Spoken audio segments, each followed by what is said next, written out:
먹는 이야기를 하다 보면요, 다 살찌는 음식이에요.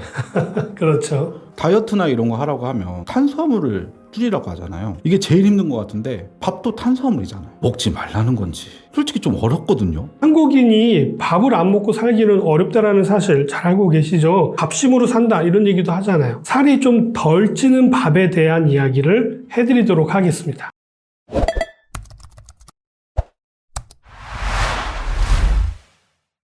이 탄수화물이라고 하는 단어 자체는요, 화학명입니다. 탄수화물 하면 뭐 밥, 떡, 빵, 옥수수, 감자 이런 얘기들 하시는데 탄수화물의 종류를 얘기하는 거지 탄수화물 자체를 이야기하는 것이 아닙니다. 탄소와 수소와 산소의 화합물이라는 뜻이죠. 탄수화물의 일반명은 전분이라고 얘기하는 게 맞습니다. 오늘 말씀드리려고 하는 게 바로 이 전분을 저항성 전분으로 바꾸게 되면 똑같은 밥을 드셔도 또는 똑같은 탄수화물을 드셔도 살이 덜 찌게 만드는 탄수화물을 만들 수 있다는 것이죠. 전분이라는 말은 들어봤거든요. 근데 저항성 전분은 처음 듣거든요. 저항성 전분이라고 표현하기보다는 노화 전분이라고 표현하는 것이 훨씬 더 잘 이해가 되실 것입니다. 노화 전분이라는 단어도 처음 들어보셨다고요? 쌀이 전분인 것은 잘 알고 계시죠? 이런 쌀에다가 물을 넣고 열을 가하면 밥이 됩니다. 그것을 전분의 호화작용이라고 이야기합니다. 쌀 자체는 전분인데 쌀하고 밥은 맛이라든지 형태라든지 느낌이 같아요? 달라요? 전혀 달라졌죠. 쌀에 들어있는 전분을 물과 열을 넣어서 새롭게 변형시킨 탄수화물을 호화전분이라고 이야기하는 것입니다. 감자를 삶거나 찌는 것도 호화 과정이고요. 옥수수를 삶는 것도 호화 과정입니다. 전분과 물이 열에 의해서 전분의 구조가 조금 느슨해지면서 또 소화되기가 편하게 변화되는 것을 호화라고 이야기하는 것입니다. 이 과정에서 열에 의한 단백질 변성이 일어나기 때문에 밥맛이라는 것이 만들어지는 것입니다. 쌀을 먹었을 때의 맛과 밥을 먹었을 때의 맛이 같던가요? 그렇지 않죠. 이 밥맛이 만들어지는 비밀이 바로 호화 과정에 의해서 나오는 것입니다. 여기서 제가 재미난 이야기 하나 해드릴까요? TV 같은 데 보시면 초밥의 명인을 보신 적이 있으실 거예요. 같은 밥으로 초밥을 만들었는데 사람마다 만드는 사람에 따라서 맛이 같아요? 달라요? 다 다릅니다.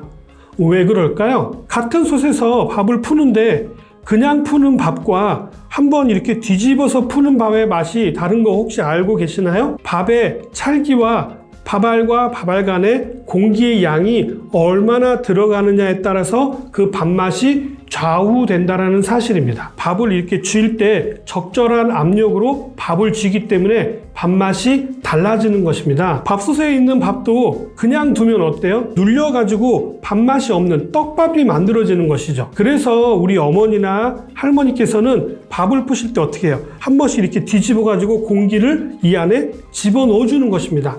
이렇게 적절하게 공기가 밥과 어우러져야만이 아주 맛있는 밥맛이 살아나기 때문인 거죠. 이렇게 말씀드리면 이제 호화가 무엇인지 충분히 이해가 되셨죠? 이제는 노화에 대한 얘기를 해드리도록 하겠습니다. 노화라고 하는 것은 밥을 지어놓고 오래 두면 수분이 증발하면서 밥이 어떻게 돼요? 좀 딱딱하게 변하는 것들을 보신 적 있으실 거예요. 이러한 과정을 노화라고 이야기합니다. 뜨끈뜨끈하게 갓 지었을 때 밥맛이 제일 좋다는 얘기 들어보셨죠? 호화가 된 상태를 그대로 먹기 때문에 가장 맛있는 밥을 드시게 되는 거예요. 그러나 열을 점점점 뺏기고 수분을 뺏기면서 점점점 노화되는 현상들이 일어나는 것입니다. 온도와 연관이 아주 깊게 연결되어져 있는데요. 조금씩 딱딱해진다는 거 경험해 보신 적 있으시죠? 그리고 어때요? 좀 더 오래되면요, 이 밥알이 약간 투명한 색깔로 변하는 것도 보신 적이 있으실 거예요. 이게 다시 노화됐다고 해서 쌀로 돌아가는 것은 아니지만 쌀하고 또 다른 밥이 만들어지는 것이죠. 이것은 단순히 수분이 증발해서 나타나는 현상이 아닙니다. 수분이 증발해서 나타나는 것은 누룽지도 있을 수 있거든요. 이런 누룽지와 또 밥이 식어가지고 만들어진 딱딱해진 것은 좀 다른 느낌이라는 사실이죠. 노화된 밥은 물을 넣고 끓여도 다시 부드럽게 되던가요? 되지 않습니다. 똑같이 수분이 없는 누룽지는 물을 넣고 끓이면 풀어져서 다시 밥처럼 말랑말랑해지는데요. 이렇게 노화된 밥은 절대로 풀어지지 않는다는 사실이죠. 이렇게 딱딱한 형태로 변화된 전분을 뭐라고 얘기하냐면 노화 전분이라고 이야기하는 것입니다. 전분의 노화 현상이 아주 심하게 일어날 수 있는 온도가 있는데요. 그 온도가 바로 몇 도냐면 영상 4도씨 정도가 됩니다. 이 4도씨가 꾸준하게 잘 유지되는 곳이 어딜까요? 냉장고입니다. 밥을 지어가지고 냉장고 안에 집어넣으면 밥맛이 별로 없어져요. 약간 푸석푸석한 느낌도 들고요. 그리고 맛도 훨씬 더 없어지는 이유가 전분이 노화가 일어나기 때문입니다. 가장 맛있는 밥은 갓 지은 밥이라고 말씀드렸잖아요. 수분과 온도를 적절하게 유지했기 때문에 가능한 일인데요. 이것을 응용해서 만들어진 게 바로 뭘까요? 보온 밥통입니다. 보온 밥통 안에 있는 밥은 냉장고에서 꺼낸 밥하고 밥맛이 어때요? 완전히 다르게 느껴지죠. 그 이유는 노화가 이루어지지 않도록 적절하게 온도를 유지해 주기 때문입니다. 밥을 아랫목에다 넣어뒀던 거 기억나시나요? 또는 여름철에는 이불장 안에다가 이불 속에다가 넣어놨던 거 기억나시나요? 노화를 더디게 하기 위해서고요. 노화가 더디게 일어나야지 그 밥맛을 잘 유지할 수 있었기 때문입니다. 수분과 열을 다 빼앗겨서 딱딱해진 전분들은 소화가 잘 되지 않습니다. 왜냐하면 이 안에 들어있는 탄수화물의 구조 자체가 변형되었기 때문에 우리의 소화 효소로 이것들이 분해가 되지 않는다는 사실이죠. 노화가 진행된 상태의 밥을 드시게 되면 아무래도 분해가 되지 않기 때문에 흡수도 줄어들어서 살이 좀 덜 찌게 되는 밥을 만들 수 있다는 사실이죠. 너무 노화가 많이 일어나면 완전히 딱딱해지기 때문에 우리가 먹기가 어렵겠죠. 그래서 적절하게 노화를 유도해서 만들어진 밥들을 저항성 전분이라고 얘기하고요. 주로 어떨 때 많이들 활용하시냐면 다이어트로 많이들 활용하신다는 거죠. 똑같은 밥 한 공기를 드신다 하더라도 포화된 상태로 밥을 드시면 다 분해가 되고 흡수가 일어나기 때문에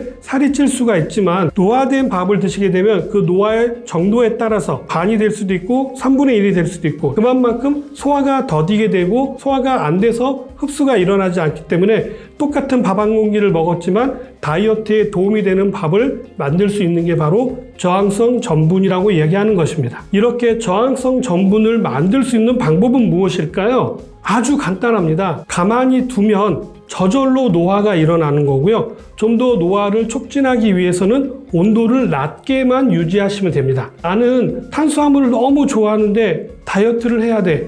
이런 경우라면 저항성 전분 형태로 밥을 만드시면 되는데요. 냉장고에 한두 시간만 넣어 두셔도 저항성 전분이 많이 늘어나기 때문에 소화는 더디게 일어나서 포만감은 오랫동안 유지할 수가 있고요. 반대로 흡수가 되지 않기 때문에 칼로리를 줄이는 밥을 만들 수 있다는 것입니다. 이러한 것들은 모든 탄수화물에 해당되기 때문에 밥뿐만 아니라 옥수수라든지 감자라든지 빵도 모두 다 가능합니다. 가급적이면 저항성 전분이 많이 만들어진 상태로 드시게 된다면 다이어트를 하는데도 도움이 될 수가 있고요. 이러한 성분들은 소화가 잘 일어나지 않기 때문에 대장을 청소하는 데도 도움이 될 수 있습니다. 요즘 햇반이라고 해서 즉석밥 같은 것들 많이 드시는데 그러면 이것도 저항성 전분으로 된 거 아닌가요? 라고 질문하시는 분들이 의외로 많이 계실 텐데요. 꼭 그렇지는 않습니다. 햇반을 냉장고에 두고 판매하는 거 보신 적 있으신가요? 그렇지 않죠. 햇반은 그냥 실온에 있습니다. 진공 상태로 만들어져 있기 때문에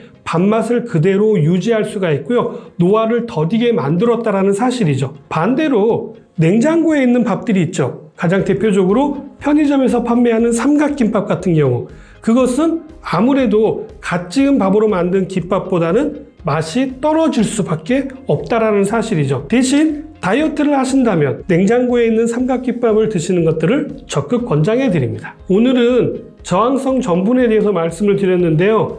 아무래도 아마 익숙하지 않는 단어이다 보니까 잘 이해가 안 되시는 부분이 있을 것 같아서 다시 한번 정리를 좀 해보도록 하겠습니다. 똑같은 밥을 드셔도 훨씬 더 칼로리가 낮아서 다이어트를 하는데 도움이 되는 밥을 저항성 전분 밥이라고 얘기하는 거고요. 냉장고에다가 넣어 두셨다가 드시게 된다면 똑같은 탄수화물을 섭취해도 똑같은 양을 섭취한다 하더라도 다이어트에 도움이 될 수가 있고요. 또 포만감을 오랫동안 유지할 수 있는 밥을 만들 수 있는 방법에 대해서 말씀을 드렸습니다. 오늘 내용도 어떻게 좀 도움이 되셨나요? 떡이라든지 빵도 얼마든지 이렇게 해서 드시면 똑같은 탄수화물을 드셔도 다이어트에 도움이 되는 탄수화물을 만들 수 있다는 사실 꼭 기억하시기 바랍니다. 오늘 내용은 여기까지고요. 저는 다음에 다시 찾아뵙도록 하겠습니다.